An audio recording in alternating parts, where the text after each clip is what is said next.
किती वाजल्यापासून दिसायला मॅडम ते? 4 वाजता. आणि सगळं बिळं वगैरे आहेत. आणि इथं तुम्हाला हे तर म्हणजे ओंडके असे होते मित्रांनो.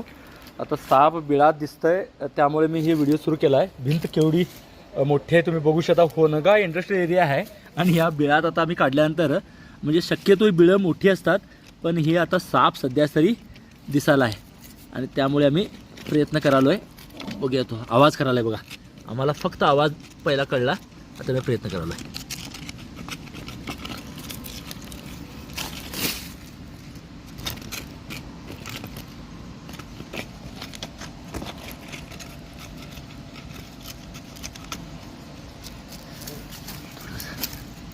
होऊ शकता त्याला जागा नसल्यामुळे तो कशा प्रकारे आता एक साध्या स्टिकचा उपयोग केला आणि एवढे मोठे नाग कारखान्यात शेतात काम करताना दिसतात. मी असं हळू ह्याला आता पकडलं आणि तो जाण्याचा प्रयत्न करतोय, घाबरतोय, आवाज करतोय.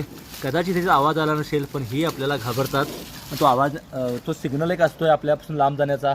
ऊन शोषण्यासाठी साप सतत बाहेर येण्याचा प्रयत्न करतात आणि ह्यानं काहीतरी खाल्ला आहे पण म्हणजे बिडूक खाण्याची शक्यता आहे, कारण ते बिडूक होते. हे जी मोठी जागा दिसाली तुम्हाला आणि मोठे नाग बिळात वगैरे ते राहतात. शक्यतो धामण पण बिळात राहते, नाग बिळात राहतोय आणि आपल्याला ते घाबरतात आणि कामाच्या ठिकाणी जिथं जागा मिळेल तिथं राहतात. बाजूला तुम्ही भिंतीला लागून बिळ आहेत तेही बघितला, पण आम्ही काहीतरी करण्याचा प्रयत्न केलो. आम्ही आता हातात नाही लूज सोडलं त्याला, तर तो माझ्यापासून लांब लांब जाण्याचा प्रयत्न करेल. हे बघा कशा प्रकारे आपण घाबरतोय तेव्हा अटॅक करतोय, पण स्वतःही तो घाबरला असतो. इथं मात्र तो बीळ शोधण्याचा प्रयत्न करायला. किती मोठा आहे बघू शकता. साधारण 5 वर्ष वयाचा साप आहे. यांनी बघत तर थांबलेच. आता संध्याकाळची जवळपास 6 वाजता आहेत, पण साप कुठं आहे त्याला महत्त्व आणि शक्यतो बिळात साप सापडत नाही. बिळ मात्र लहान होतं, ते तुमच्याशी शेअर केलं मी. आणि आपल्या आजूबाजूला अशा प्रकारची बिळं असतात, त्यात उंदीर असेल, बेडूक असेल, त्यामुळे राहायला आणि खायला मिळतं. इथं साप येऊ शकतात. आपला हात पाय पडू नये ही काळजी घ्या.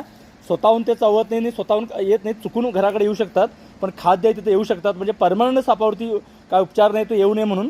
त्यामुळे तुम्ही सतर्क राहायचं आहे, सावधानगी पाळायची आहे. आणि त्याचबरोबर आपला हात पाय पडू नये हे डोक्यात ठेवला, स्वच्छता मेंटेन केला तर सर्प येण्याचं प्रमाण कमी होईल आणि सर्पदंश पण टाळता येतील. धन्यवाद.